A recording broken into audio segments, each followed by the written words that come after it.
Baik, sebelum kita mengenal lebih jauh tentang joint venture, tentunya kita harus mengetahui apa definisi dari joint venture tersebut. Joint venture adalah suatu unit terpisah yang melibatkan dua atau lebih peserta aktif sebagai mitra. Kadang-kadang juga bisa disebut sebagai aliansi strategis yang meliputi berbagai mitra, termasuk organisasi nirlaba, sektor bisnis, dan umum. Dan berikut adalah beberapa definisi joint venture dari beberapa ahli yang telah penulis ambil dari beberapa sumber buku dan internet. Antara lain, yang pertama ada dari menurut Peter Mahmud. Joint venture merupakan suatu kontrak antara dua perusahaan untuk membentuk satu perusahaan baru. Perusahaan baru inilah yang disebut sebagai perusahaan joint venture. Nah, yang kedua ada menurut Erman Rajagugu. Joint venture ialah suatu kerjasama antara pemilik modal asing dengan pemilik modal nasional berdasarkan perjanjian. Jadi, pengertian tersebut lebih condong pada joint venture yang bersifat internasional. Berdasarkan pengertian dari tokoh di atas, maka dapat kita ketahui unsur-unsur yang terdapat dalam joint venture ialah, yang pertama adalah kerjasama dua pihak atau lebih. Joint venture merupakan kerjasama dua pihak atau lebih yang sepakat untuk membentuk perusahaan baru dengan nama baru. Yang kedua ada modal. Dalam joint venture, masing-masing pihak memberikan modal untuk disetor dan dipakai bersama untuk mengoperasikan perusahaan baru. Nah, yang ketiga adanya surat perjanjian. Sebagai bentuk adanya kerjasama antara dua belah pihak, maka joint venture harus ada surat perjanjian yang berfungsi untuk mengikat kedua belah pihak tersebut. Dalam joint venture, karena melibatkan orang lain, maka perlu diperhatikan dan diteliti apakah pihak yang akan diajak kerjasama tersebut adalah pihak yang bisa dipertanggungjawabkan. Selanjutnya saya akan menjelaskan tentang anggota joint venture. Para anggota atau pihak yang menyelenggarakan joint venture sering disebut dengan istilah venture atau partner atau sekutu. Anggota joint venture dapat berupa perseorangan, persekutuan, perseroan terbatas, dan sebagainya. Pada umumnya, semua partner ikut mengelola jalannya perusahaan. Salah satu di antara para sekutu tersebut bertindak sebagai manajernya, yang disebut managing partner. Materi selanjutnya yang akan saya bawa adalah ciri-ciri joint venture. Perusahaan joint venture memiliki ciri-ciri yang pertama merupakan perusahaan baru yang secara bersama-sama didirikan oleh beberapa perusahaan lain. Yang kedua, modalnya berupa saham yang disediakan oleh perusahaan-perusahaan pendiri dengan perbandingan tertentu. Yang ketiga, kekuasaan dan hak suara dalam joint venture didasarkan pada banyaknya saham yang ditanam oleh masing-masing perusahaan pendiri. Lalu keempat, perusahaan-perusahaan pendiri joint venture tetap memiliki eksistensi dan kebebasan masing-masing. Yang kelima, resiko ditanggung bersama-sama antara masing-masing partner melalui perusahaan-perusahaan berlainan. Baik, selanjutnya saya akan menjelaskan tentang jenis-jenis perjanjian joint venture. Yang pertama, joint venture domestic. Joint venture ini dilakukan antara perusahaan-perusahaan yang beroperasi dalam satu negara. Biasanya, jenis ini melibatkan perusahaan lokal yang bekerja sama untuk mencapai tujuan bisnis di dalam negeri. Joint venture domestic sering terjadi untuk memperkuat posisi pasar, berbagi risiko, atau memanfaatkan sumber daya lokal. Yang kedua itu ada joint venture international. Joint venture international melibatkan kerjasama antara perusahaan dari dua atau lebih negara yang berbeda. Biasanya, perusahaan asing bekerja sama dengan perusahaan lokal di negara target untuk masuk ke pasar baru, mengatasi kendala regulasi, atau memanfaatkan keunggulan lokal. Jenis ini membantu perusahaan mengatasi batasan internasional dan sering digunakan untuk ekspansi global. Oke, selanjutnya itu adalah pembagian laba joint venture. Seperti halnya persekutuan, maka laba joint venture juga hak para anggota. Oleh karena itu, laba joint venture akan dibagikan kepada para sekutu. Cara atau metode pembagian labanya juga akan diatur di dalam perjanjian. Metode pembagian laba yang dipakai juga sama dengan metode pembagian laba persekutuan, yaitu laba dibagi sama, laba dibagi dengan rasio tertentu, laba dibagi sesuai dengan rasio modal, yaitu ada 4, satu modal mula-mula, yang kedua modal awal periode, yang ketiga modal akhir periode, dan yang keempat itu modal rata-rata. Berikut ada cara dalam pembagian laba. Yang pertama itu laba itu dibagi dengan memperhitungkan modal dan sisanya dibagi menurut cara A, B, atau C. Yang kedua, laba dibagi dengan memperhitungkan gaji dan bonus dan sisanya dibagi menurut A, B, dan C. Yang ketiga, laba dibagi dengan memperhitungkan bunga modal, gaji, serta bonus dan sisanya menurut A, B, atau C juga. Materi selanjutnya yaitu metode akuntansi untuk joint venture. Dalam metode ini, joint venture tidak menyelenggarakan akuntansi secara tersendiri. Akuntansi terhadap joint venture diselenggarakan oleh masing-masing sekutu atau partner. Nah, untuk dalam hal ini, akuntansinya dapat dibagi menjadi dua, yaitu satu, managing partner, yang kedua, non-managing partner. Pada dasarnya, managing partner akan menyelenggarakan rekening secara lengkap, yaitu rekening-rekening aktiva, utang, modal, pendapatan, dan biaya. Rekening-rekening yang diselenggarakan managing partner yaitu satu, rekening aktiva joint venture, yang kedua rekening utang joint venture, yang ketiga rekening sekutu atau partner, yang keempat rekening joint venture. Selanjutnya yaitu non-managing partner. Non-managing partner hanya menyelenggarakan dua macam rekening, yaitu satu, rekening joint venture, yang kedua, rekening sekutu atau partner. Berikut ini merupakan mekanisme pendebitan dan pengkreditan rekening. Yang pertama yaitu pendebitan. Pendebitan dilakukan apabila terjadi transaksi yang berakibat aktiva joint venture bertambah, utang joint venture berkurang, dan modal atau managing partner berkurang. Yang kedua, pengkreditan. Pengkreditan dilakukan apabila terjadi transaksi yang berakibat satu, aktiva joint venture berkurang, dua, utang joint venture bertambah, tiga, modal atau managing partner bertambah. Yang keempat, rekening sekutu non-managing venture yang lain. Selanjutnya masuk ke joint venture yang belum selesai. Dalam hubungannya dengan joint venture yang belum selesai tersebut timbul masalah akuntansi, yaitu mengenai pengakuan laba atau rugi joint venture, yaitu apakah perlu mengakui rugi laba atas joint venture yang belum selesai. Perlu tidaknya mengakui rugi laba joint venture yang belum selesai harus memperhatikan prinsip-prinsip yang mendasari pengakuan rugi laba. Itu pendapatan dan biaya.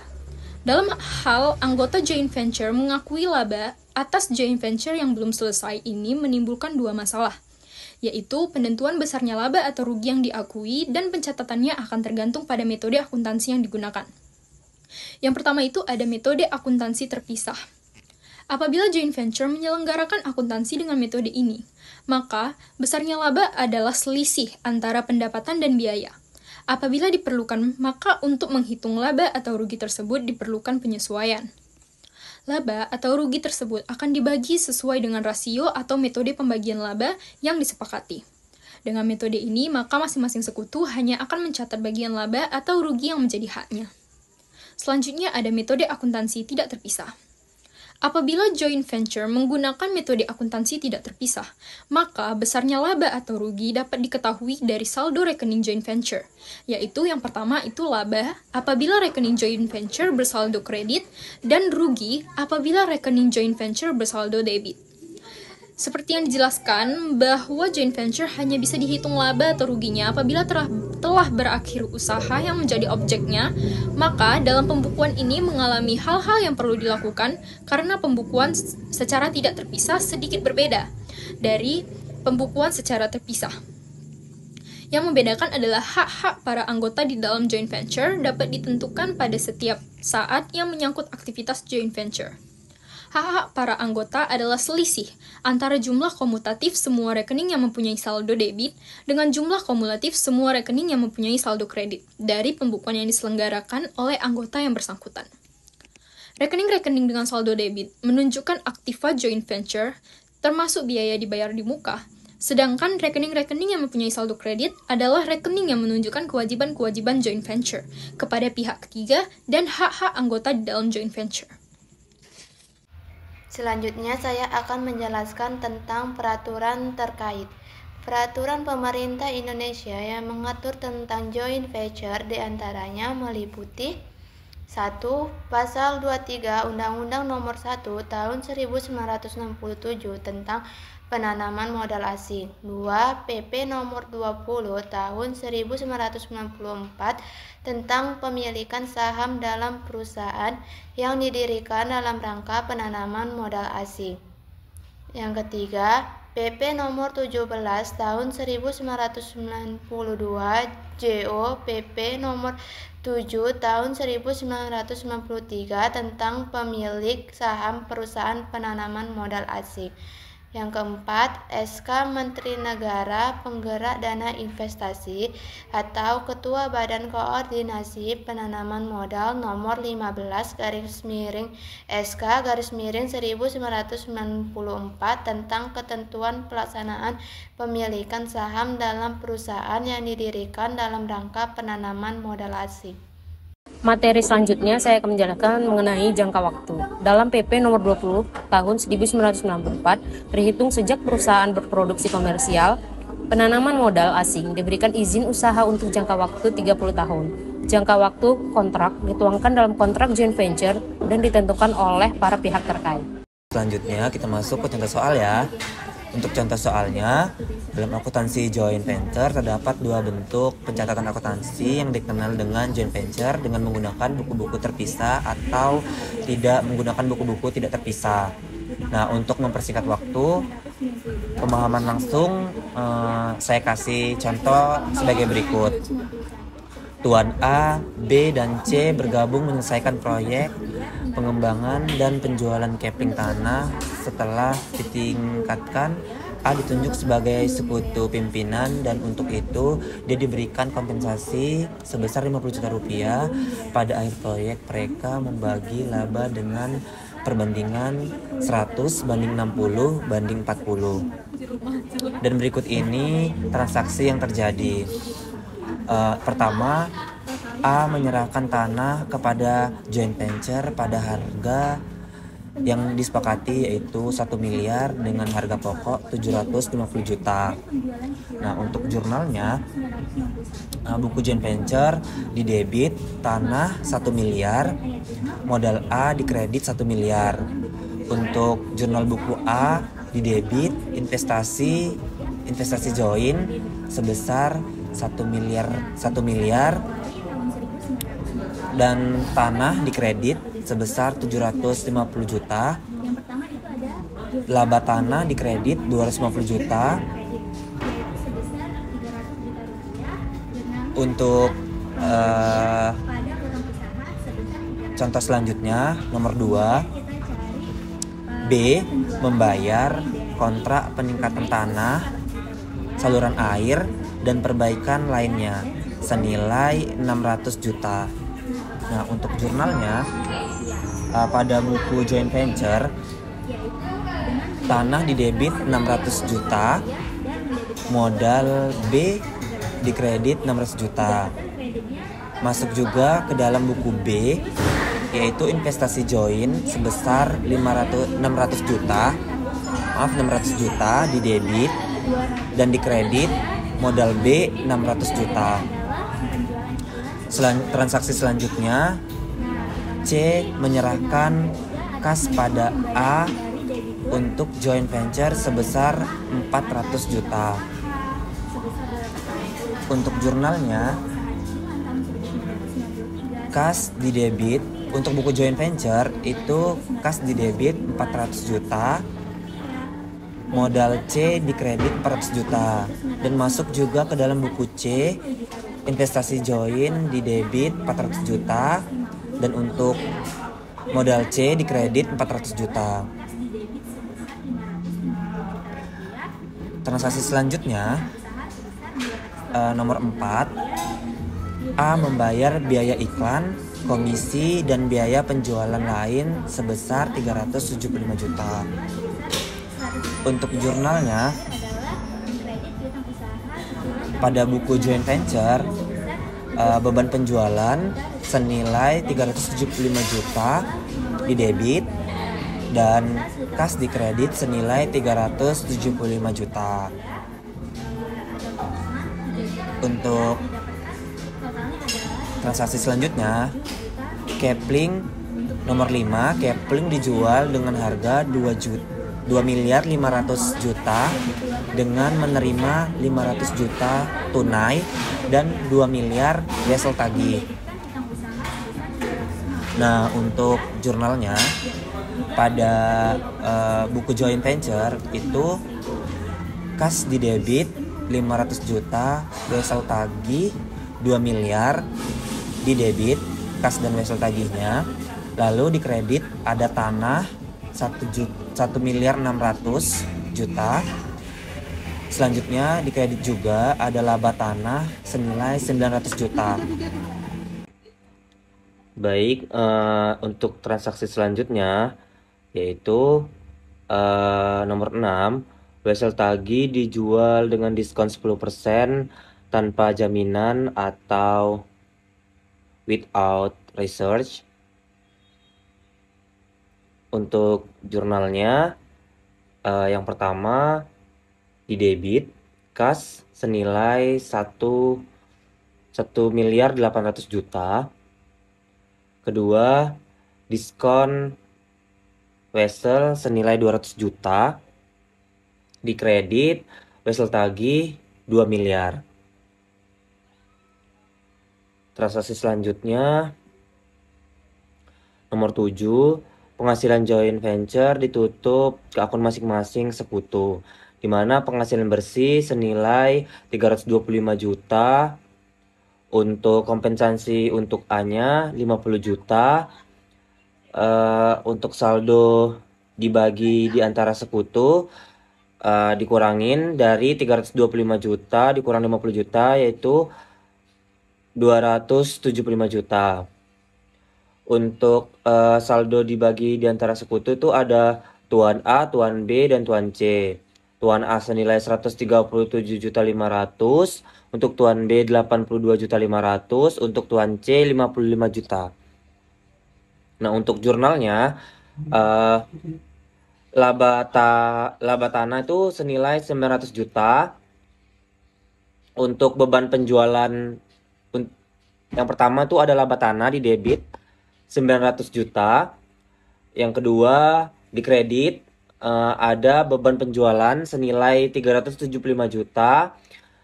Untuk jurnal di kredit yang kedua yaitu diskon wesel senilai 200 juta. Nah, untuk modal A senilai 185.500.000. Untuk modal B 82.500.000. Untuk modal C 55 juta. Nah, untuk di buku B, untuk di buku A, jurnal yang pertama tuh di debit investasi join senilai 187.500.000. Di kreditnya penghasilan dari join senilai 187.500.000. Dan untuk di buku B, investasi join di debit senilai 82.500.000. Di kredit ada penghasilan dari join senilai 82.500.000. Nah, untuk buku C-nya di debit ada investasi join senilai 55 juta. Dan untuk kreditnya ada penghasilan dari join senilai 55 juta juga. Untuk transaksi selanjutnya yaitu pembagian kas dalam penyelesaian joint venture, di mana untuk jurnalnya yang pertama ada di buku joint venture, di mana modal ada di debit, modal A senilai 1.187.500.000. Di debit juga modal B 682.500.000 rupiah. Masih di debit juga modal C 455 juta. Dan di kreditnya ada kas senilai 2.325 juta rupiah. Nah, untuk buku A-nya itu ada akun kas di debit senilai 1.187.500.000 rupiah. Nah, untuk jurnal kreditnya itu ada investasi join senilai 1.187.500.000. Nah, untuk buku B-nya di debit ada kas senilai 682.500.000 rupiah. Nah, untuk akun kreditnya ada investasi join senilai 682.500.000. Nah, untuk buku C-nya ada akun kas senilai 455 juta dan kreditnya investasi join senilai 455 juta juga. Nah, di sini ada keterangannya. Untuk keterangan laba tanah, yaitu laba tanah sama dengan harga jual tanah dikurang nilai yang disepakati ditambah dengan biaya peningkatan tanah. Nah, tadi kan laba tanahnya senilai harga jual tanah itu senilai 2,5 miliar. Nah, dikurangin dengan nilai yang disepakati yaitu 1 miliar dan ditambah dengan biaya peningkatan tanah yaitu 600 juta rupiah. Untuk totalnya itu 900 juta. Nah, untuk menghitung modal A yaitu lihat keterangan nomor 7 pada soal di mana ada bagian A adalah 137.500 ditambah dengan kompensasi yang diterima A yaitu senilai 50 juta. Nah, untuk modal A akhir itu modal awal ditambah dengan kompensasi, ditambah juga dengan bagian dari penghasilan. Nah, untuk penjumlahannya itu 1 miliar ditambah dengan modal awal, 1 miliar yaitu modal awal ditambah dengan kompensasi senilai 50 juta dan ditambah juga dengan bagian dari penghasilan yaitu 137.500. Nah, untuk totalnya adalah 1.187.500.000 rupiah. Dan 1.187.000-nya ini kita masukkan ke dalam perhitungan modal A, dimana di sini dimasukkan juga ke buku A-nya juga senilai 1.187.500.000. Mungkin ini saja untuk penjelasan mengenai joint venture yang dilakukan oleh anggota dari kelompok 2. Untuk kata-kata yang salah atau materi yang mungkin kurang dipahami, kami selaku kelompok 2 kami ingin mengucapkan terima kasih untuk teman-teman yang udah mau tonton video ini. Dan mohon maaf juga kalau misalnya banyak kekurangan dari video kami ini. Kami ucapkan terima kasih kepada semua yang udah mensupport kami untuk membantu menyelesaikan tugas ini. Untuk semuanya terima kasih. Sampai jumpa di video selanjutnya.